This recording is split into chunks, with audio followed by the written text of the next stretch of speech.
Charte de l'impérialisme. La présente charte a été élaborée à Washington pendant la traite négrière, ensuite discrètement négociée à la conférence de Berlin en 1885, pendant que les puissances occidentales se partageaient l'Afrique. Ils négocièrent secrètement à Yalta le partage du monde en deux blocs après la Deuxième Guerre mondiale, et pendant la création de la Société des Nations, l'ancêtre de l'ONU. Dispositions générales. Article 1.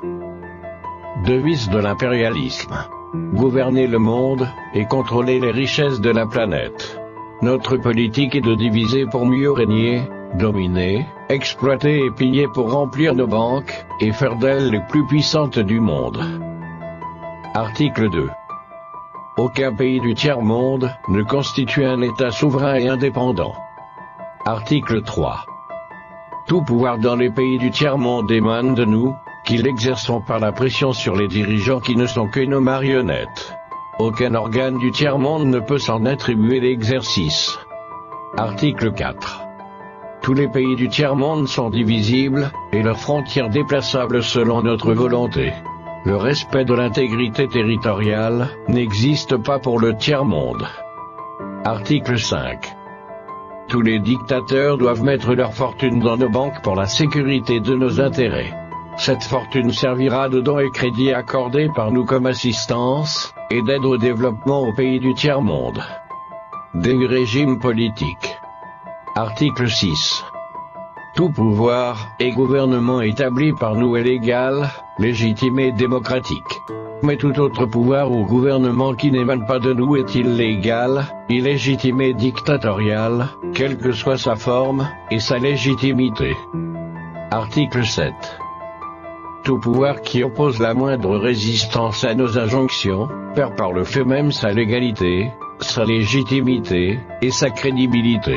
Il doit disparaître. Des traités et des accords. Article 8. On ne négocie pas les accords et les contrats avec les pays du tiers-monde, on leur impose ce qu'on veut, et ils subissent notre volonté. Article 9. Tout accord conclu avec un autre pays, ou une négociation sans notre aval est nul, et de nul effet. Des droits fondamentaux. Article 10. Là où il y a nos intérêts, les pays du tiers-monde n'ont pas de droit. Dans les pays du Sud, nos intérêts passent avant la loi et le droit international.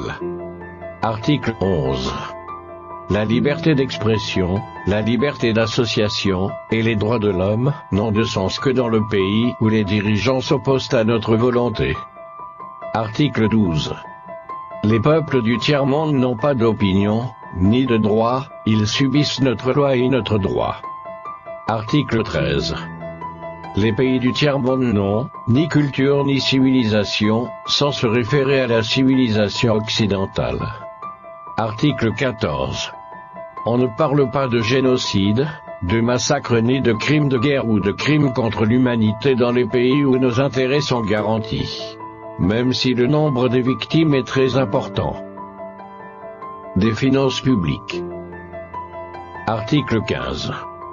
Dans les pays du tiers-monde, nul n'a le droit de mettre dans leur banque un montant d'argent au-dessus du plafond que nous avons fixé. Lorsque la fortune dépasse le plafond, on la dépose dans l'une de nos banques pour que les bénéfices retournent sous forme de prêts ou d'aide économique au développement en espèces ou en nature. Article 16. N'auront droit à l'aide précitée les pays dont les dirigeants font preuve d'une soumission totale à nous, nos marionnettes et nos valets. Article 17. Notre aide doit être accompagnée des recommandations fortes de nature à empêcher et briser toute action de développement des pays du tiers-monde. Des traités militaires. Article 18. Nos armées doivent être toujours plus fortes et plus puissantes que les armées des pays du tiers-monde. La limitation et l'interdiction d'armes des destructions massives ne nous concernent pas, mais s'imposent aux autres. Article 19. Nos armées doivent s'entraider et s'unir dans la guerre contre l'armée d'un pays faible pour afficher notre suprématie, et se faire craindre par les pays du tiers-monde. Article 20. Toute intervention militaire a pour objectif de protéger nos intérêts, et ceux de nos vallées. Article 21. Toute opération d'évacuation des ressortissants des pays occidentaux cache notre mission réelle, celle de protéger nos intérêts, et ceux de nos vallées. Accords internationaux. Article 22. L'ONU est notre instrument, nous devons l'utiliser contre nos ennemis, et les pays du tiers-monde pour protéger nos intérêts. Article 23. Notre objectif est de déstabiliser et détruire les régimes qui nous sont hostiles et installer nos marionnettes sous la protection de nos militaires sous la couverture des mandats des forces de l'ONU. Article 24. Les résolutions de l'ONU sont des textes qui nous donnent le droit et les moyens de frapper, de tuer et de détruire les pays dont les dirigeants et les peuples refusent de se soumettre à nos injonctions sous la couverture des résolutions du Conseil de sécurité de l'ONU. Article 25. Notre devoir est de maintenir l'Afrique et d'autres pays du monde dans le sous-développement, la misère, la division, les guerres, le chaos pour bien les dominer, les exploiter et les piller à travers les missions des Nations Unies. Article 26. Notre règle d'or est la liquidation physique des leaders et dirigeants nationalistes du tiers-monde. Article 27. Les lois, les résolutions, les cours et tribunaux des Nations Unies sont nos instruments de pression contre les dirigeants et les leaders des pays qui défendent les intérêts de leur peuple. Article 28.